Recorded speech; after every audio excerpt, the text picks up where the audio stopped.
What's up again, everybody? Last time we talked about the Black Order affiliation, and today we're going to go through and we are going to rate all of the cards from Infinity Gauntlet that have the Avengers affiliation, and man, are there a lot of them. So we're going to kind of move pretty quickly. If there's a card that I really feel strongly about, I'll spend more time on that one, but otherwise I'll just keep things nice and brief so that you can have this video in a nice, easy to digest amount of time. Before we get rolling though, I want to say that if you enjoy these videos and just Dice Masters content in general, not only do I recommend subscribing, liking, and leaving comments to let me know that you want more of this content, I also want to say go and do that for just about any other Dice Masters related piece of content that you can find. If you can find anything Dice Masters related, you should definitely like it. You should definitely subscribe to the person who made it. You should definitely leave comments because that helps draw new people to this game. I watched a great video by Ronathan PXPX, and he mentioned this towards the end of his most recent video. I'm going to link it in the description and in a card right about now.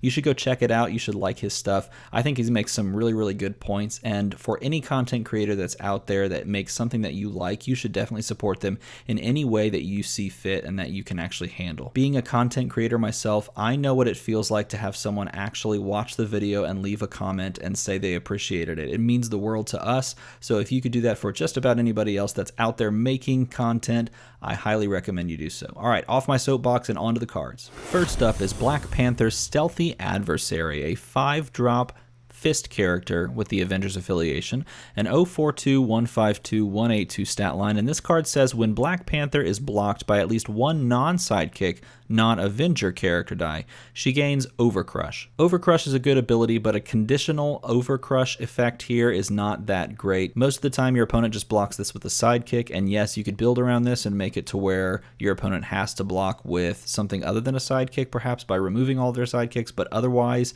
it's just really not as good as many of the other Overcrush characters in this set, so this is a pretty easy D. Next up is Black Widow Space Gem, a 2-cost mask character. Obviously this is also Avengers affiliated, in 012-022-123 stat line, and this one says when fielded, deal 1 damage to target's sidekick. I like this ability. I think it's great that you can both use this for your own sidekicks to cycle 1 die for yourself and roll 5 dice next turn, and you can use it to remove something on your opponent's side of the board. It's not like the most amazing thing in the world, but the fact that it's a 2-drop with a fine stat line and a positive ability that is flexible means that this is a solid C, and if you're taking it in draft, this is more like a C+, because 2-drops are great in draft. Look at that, we're already on card 3. I told you we'd keep it moving. Captain Marvel Captain Whizbang, a 5-drop shield character that has a 143-256-367 stat line, says when Captain Marvel deals combat damage, field a sidekick die from your used pile. This is a fine little ability. I think you want a little bit more from a 5-drop, but overall it's not bad. The fact that it can be used when you block and when you attack is a huge thing to note, because the card says when she deals combat damage, and she deals combat damage anytime she attacks and is blocked or blocks an attacker. So bag thinning and fielding a sidekick is pretty solid, especially if you're buying this in draft, and at the very least, if you're not getting that much use out of it, you have a large 6/7 on top. So pretty decent overall. I also give this a C. Hulk Immortal, this is an easy one, a 5-drop fist character with a 165 burst face, a 277 burst face, and a 388 stat line. He has regenerate, which means if he gets KO'd, then you re-roll him. If he comes up on a character face, then he goes back into the field. He's also got a global that says pay a fist, target character die gets +1 attack until the end of the turn. This is a 5-drop 8/8. It's oftentimes never getting KO'd. If anything, your opponent's letting it go through rather than actually trying to KO it, because they just need something huge to KO this, especially if it's on its 7/7 or 8/8 side. So basically the regenerate effect is almost never going to trigger. Why do you like this card? Well, probably for the global. The pay a fist +1 attack global is solid, so this is a solid card in the form of a C. Iron Lad Fractured Time Stream is a 4-drop bolt character with a 022-035-156 burst face, and he says Iron Lad takes no damage from bolt character dice. If we stopped there, this would be a D or an F, but it does have this global that says global once per turn pay a bolt when a source you control deals damage to a character die or player.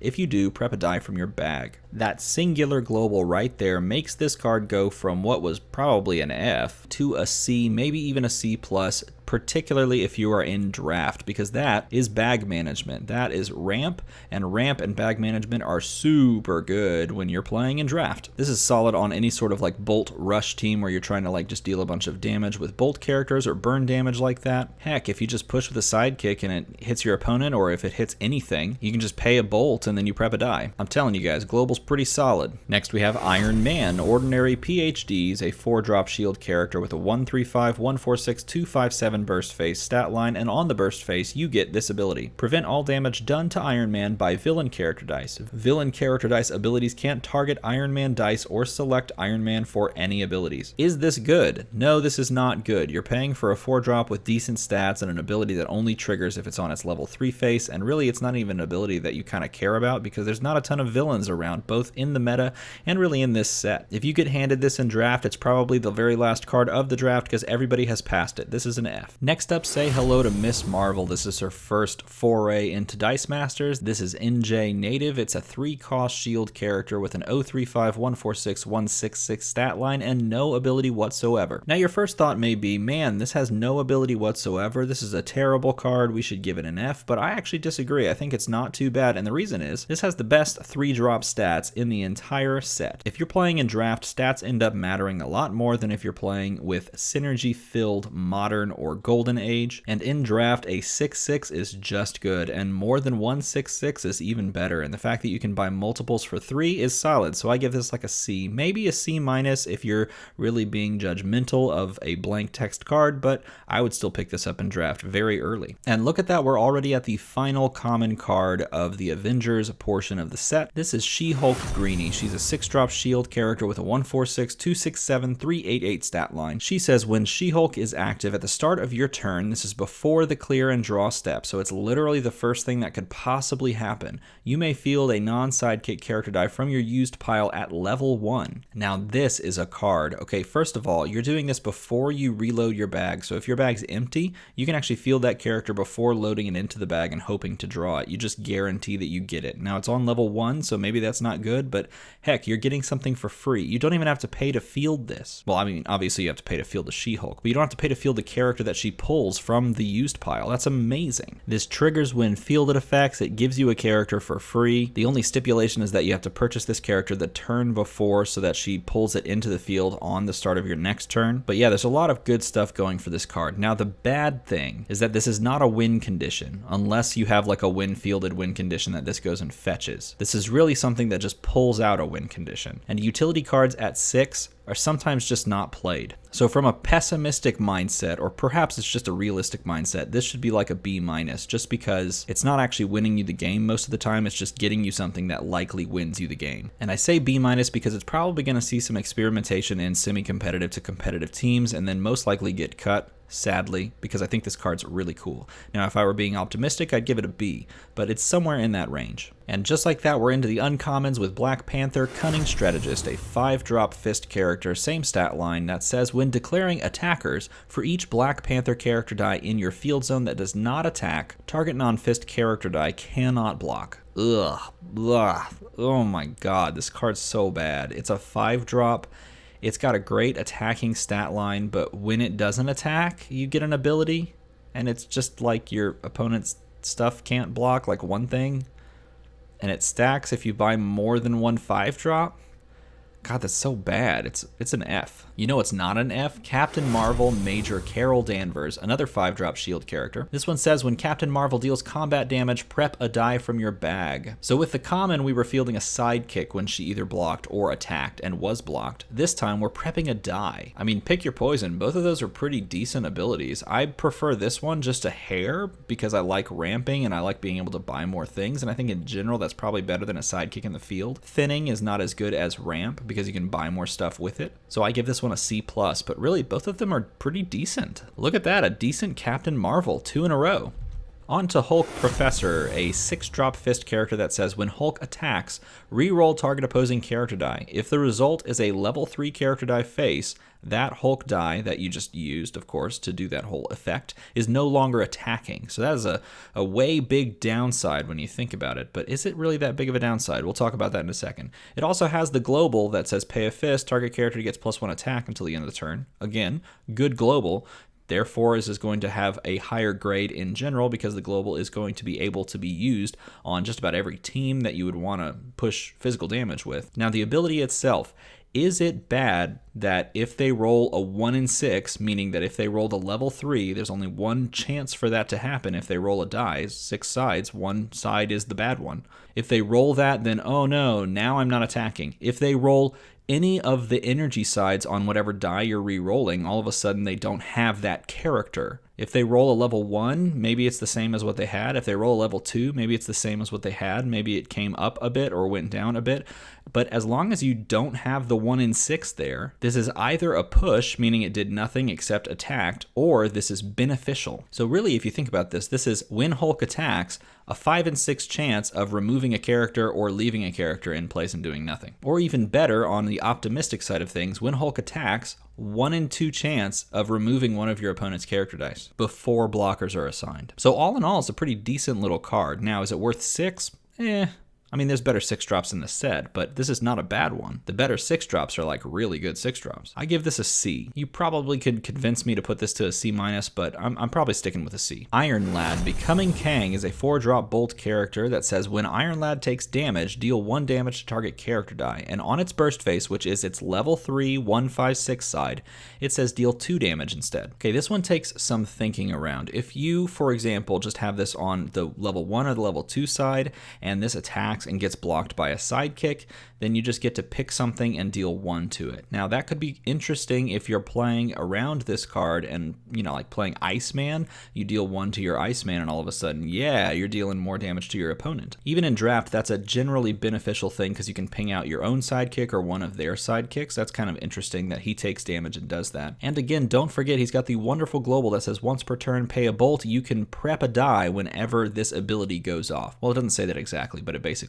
means that. This can do some interesting stuff when you have this on its level 3 side and you have Magic Missile, because you could pay a bolt to use Magic Missile's effect, pinging Iron Lad, dealing 2 to something on your opponent's side of the field, and then alongside that you could pay a bolt and prep. Like, there's some interesting stuff you can do. So I could see this being used. It's not going to make its way into semi-competitive or competitive play unless it's really there for the global. There are other things that can kind of do similar stuff where it pings, like Turk Barrett, right? So I'm giving this a C+. Tell me if I'm wrong though. Let me know in a comment below what you think this card is. Iron Man Multi-Billionaire is a 4-drop shield character that literally just says energize, gain 2 life. So in other words, when you roll this on a character face, it's just stats. When you roll this on 2 shields, it's 2 energy and 2 life. Okay, I'm going to try to keep the nostalgia at bay because this just reminds me of the old school Iron Man Philanthropist too much, of the whole gain 2 life thing. But this is not nearly that good. In fact, this is just really not as good as a lot of 4-drops in the set. It's playable. It's got decent stats. You might take this in a draft. You might use the Energize effect to gain 2 life one time, and then you might realize, man, I should have bought that other thing for 4. This is a D-. Miss Marvel Inhuman Lineage, a 5-drop shield character with Regenerate. Is a 5-drop 6/6 with Regenerate worth it? No, not really. It's playable. It's not great. It's a D. She-Hulk, just who you needed, an 8-drop shield character with Overcrush. Okay, now we're talking, but it's 8. Oh my god. But it also says She-Hulk costs 1 less to purchase for each non-villain, non-sidekick die in your field zone to a minimum of 1. Okay, wait, hold on.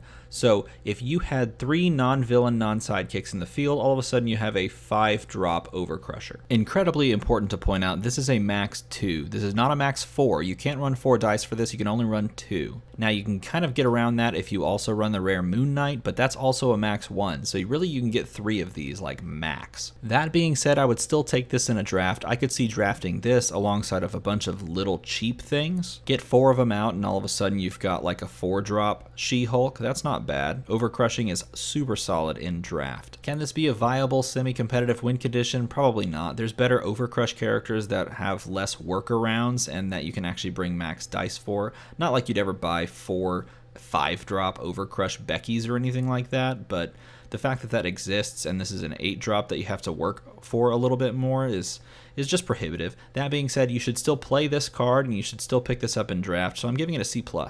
Maybe a B minus if I really wanted to get generous, and I might. Maybe I just want to get generous. Look at that, we're in the rares already, and oh my goodness, is this a good Black Panther? Is this the first ever printed? Black Panther Might of Wakanda is a 5-drop shield character that says when fielded, your opponent must pay 1 or 1 life, so 1 energy or 1 life for each blocker they declare this turn. Okay, so if you're comparing this to the Bobby Heenan, that's a 2-drop, just stop. Okay, that card's better because this gives your opponent the option to pay the energy or pay the life, but the fact that they're paying something means that they can avoid paying that cost if they're forced to do it. This is also a 5-drop and that's a 2-drop, but hey, oh my god, this is like a playable card. Like you could actually run this and it could be a little bit of a win condition. So I give this a C. I mean, this, like, obviously Bobby Heenan was like a B card because it's being played semi-competitively, but this probably is just going to get edged out by that card, but you could play this if that card didn't exist, so I'd give this like a C, maybe a C+. So do you think this is the best Black Panther we've ever had printed, or is like the old school Black Panther really good? Or is one of those cards like your favorite? Let me know in a comment below. Next up is Captain Marvel Inspirational Avenger, a 6-drop shield character that says while Captain Marvel is active, when one of your non-Captain Marvel Avengers character dice deal combat damage, prep a die from your bag. Okay, so I just want to point this out. I feel like this needs pointing out. If you're looking at this card in set, it's not good, and I'll tell you why. The average purchase cost of Avengers in this set is 5. On average, you're going to have to pay 5 in general to purchase an Avengers character die. Okay, if you get lucky and you get the cheapest thing you could possibly afford, you're looking at the blank text 3-drop Miss Marvel, which we already said was pretty good. It was a C card. In that scenario, this card gets a little bit better because it is going to be dealing combat damage, and by it, I mean the Miss Marvel that would be attacking, and you can get a few of them. But again, you're also buying this for 6, so that's expensive.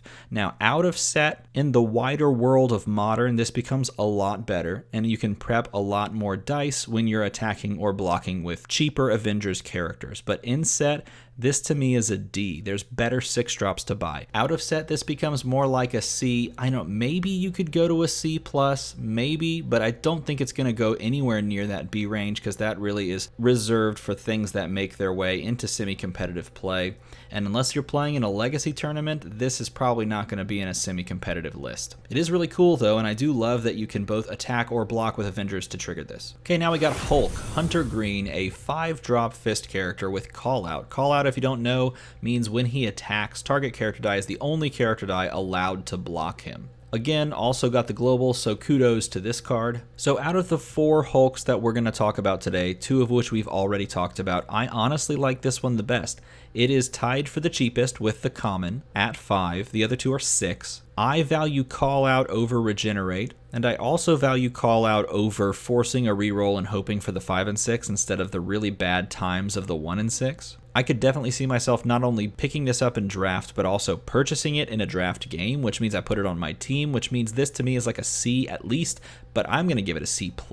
Rare Iron Lad time. Iron Lad Slaying Kang is a 4-drop bolt character that says when Iron Lad deals combat damage to your opponent, prep a die from your bag. It's also got the global. Again, we talked about the global twice. This is the 3rd time that the global appears, and the last time there's not a super rare Iron Lad, of course. I mean, the ability honestly is not great. You could probably get it to trigger on its 2/2 side, which means you deal 2 damage and prep a die. In that scenario, you're pretty happy. Then you combine that with the pay a bolt global and prep another die. You're super happy, okay? That is like your best case scenario. Your worst case scenario is that they always block this and you never deal combat damage to your opponent, and so you purchased a 4-drop that doesn't really do much of anything. I'm not super incentivized to actually purchase this. If anything, I'm just using this one for the global. I give it like a C-. Nah, I changed my mind. I give this a D. Haha. This is a D. Miss Marvel, Standing Against Hate, a 5-drop shield character with Overcrush. Ooh, yeah, Overcrush. Okay, give me this in a draft, like all day, every day, and twice on Sunday. I'll take this in a draft. Okay, I'm going to get a little bit crazy. I'm going to give this a B- just because it's a 5-drop Overcrusher, and if we see something happen to the Overcrushing, make your opponent reroll all of their stuff and get really salty Becky Lynch, then maybe this subs in place of that on that team. Maybe you just slap this down alongside of those other basic actions that make Overcrush super good. You know the ones. Okay, now we got the She-Hulk Los Angeles native. This is the rare. It's a 6-drop shield character. It says, while she's active, when your opponent draws and rolls more than 4 dice during their roll and reroll step, you can spin target character die to an energy face of your choice. Hey, that also means you can spin your own target character die. It doesn't say your opponent's. That's super nice because you can trigger energize effects on your opponent's turn before their main step, which is kind of cool. You can gain energy on your opponent's turn to use for globals, which is also kind of cool. And you can just take away one of your opponent's things, which is just kind of cool. So what do I think about this card? It's kind of cool. I give this a C+. Now maybe there's like a competitive, or really it's more of a semi-competitive team where you put this as a 6-drop alongside of the Nebula that punishes your opponent for like rolling more than 4 dice as well and deals them damage, alongside of the dude from the WWE set that makes your opponent, and you, I guess I should say, draw 5 dice instead of 4. Maybe there's something there, probably not. I mean, it's not a great win condition, but it does seem kind of fun. Maybe you can somehow make that semi-competitive, and this would squeak its way into the B slot, but otherwise I'm going to leave it at that C plus range. Super rare time, and there are 5 freaking Avengers super rares. Oh my goodness. Captain Marvel Reality Gem is a 7-drop shield character with Energize. Reroll all opposing character dice. Okay, I think there's a good amount of hype around this card. Even still, even after the set's been out for like 3 weeks, I think there's still some hype around this card. And I'm here to tell you, okay, so look, we all know Green Devil Mask was good. We all remember Batman and it being decent and then getting cut when it came to super competitive play. What those cards have and this one doesn't, they cost less than 7. Yes, you could get this ability onto a Moon Knight who can copy Avengers abilities, but then you're getting 1 die instead of 4, and it still costs 5 to get that Moon Knight. Now don't get me wrong, this card's still pretty decent, and there are ways to get a 7 cost way cheaper than 7, as we know, but I really don't think that this is a B card. Honestly, I think this is like a C, and maybe it's like a C minus. Heck, maybe it's a D. Nah, forget it. It's an F. No, it's a D. It's a C minus. I don't know. I just don't think it's a B. I know that. If you wanted to like pin me down and get me to give you a solid answer, I'd give it a C. But that feels like a cop-out, and I feel scared to not give it as low of a ranking as it might actually be. I guess there's that fear of being wrong. Tell me what you think about this card in a comment below. Do you think it's like a B card? Do you think it's a C? How low would you go? How good is this? And tell me if I'm completely off base. Okay, here's a card we could probably all agree on. Hulk Unchecked Anger, a 6-drop fist character. It only has an ability on its level 1 and level 2 side because those are burst face, and the burst ability says if Hulk KOs a character die with combat damage, send that die to the used pile instead of the prep area. Hey, so funny story, we saw this on the uncommon Thanos. It had like the exact same ability, but for some reason it was worded differently than this one. That card costs 7, this card costs 6, but it only has the ability on 2 out of the 3 sides and it doesn't have it on its best side. That card was a D, this card is a D.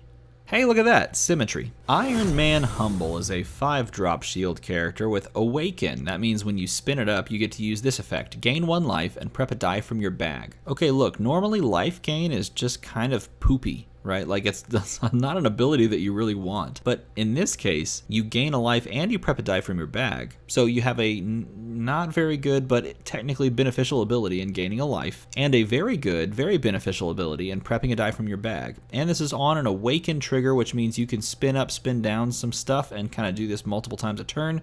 This card's pretty solid. I give this a C. I think, honestly, this might, if it were just a little bit cheaper, and maybe you just buy this for cheaper with some discount abilities, This might cut its way onto like the tiniest of semi-competitive teams. Really, it's more of like a theme team, really solid theme team like Avengers card. Like I myself see myself playing this card. Second to last card we're going to talk about is Miss Marvel, Leader of the Champions, a 5-drop shield character that says Miss Marvel may not be re-rolled by opposing character abilities. It doesn't say anything after that, which is the real downfall of this card. If it had some other just like solid while active ability even, or when fielded, I'd even take one of those. Basically just if it had anything else besides this first ability, it would be that much better. It'd just be so much better. But as of right now, it's basically just on average, a 4/6 that can't be re-rolled. Now, in set, like when you're playing in draft, there's tons of stuff that actually does re-roll your opponent's stuff.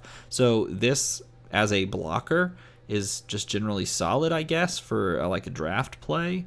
But out of set, it's just not worth it, right? I mean, it's not worth paying 5 for something that can't be re-rolled if you're not going to go up against that in the meta. Now, yes, I know rare Spider-Man is a thing, but this doesn't help you win the game, and it's a 5-drop. And it only literally plays against like that card and like Danny Moonstar. So it's just not good. This is a D. You could probably convince me that it's an F, and I would probably believe that too. But you could trot it out there. I don't know. It could be a D. And finally, a card that I went on record saying it was my favorite card in the set very early on before the set released.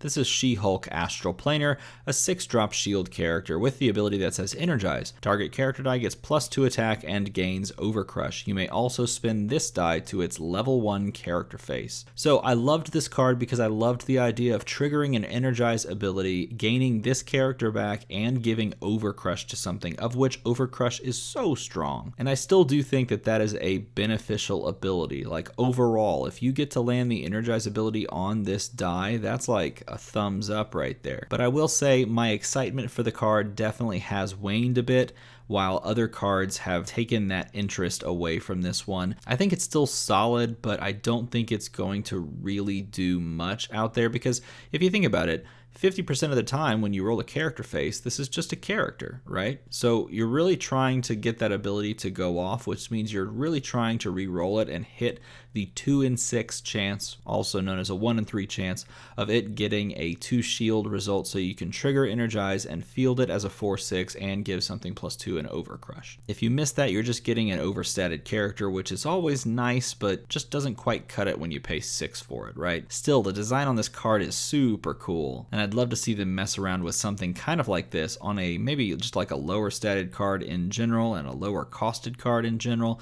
to see if it could see a little bit of play. As it stands, this is a good card in draft and a fine-ish card to build around in constructed, but it's probably not getting anywhere in that super competitive mode, so I'd give this like a C+. So there you have it. That was like 26 cards. That's more cards than any other affiliation in this set. What do you think about the Avengers affiliation within Infinity Gauntlet? And now that the set has been out in the US for a couple of weeks, what have you done with the cards in this set? Let me know in a comment below. Tell me what I got right, what I got wrong, and as always, thanks for watching.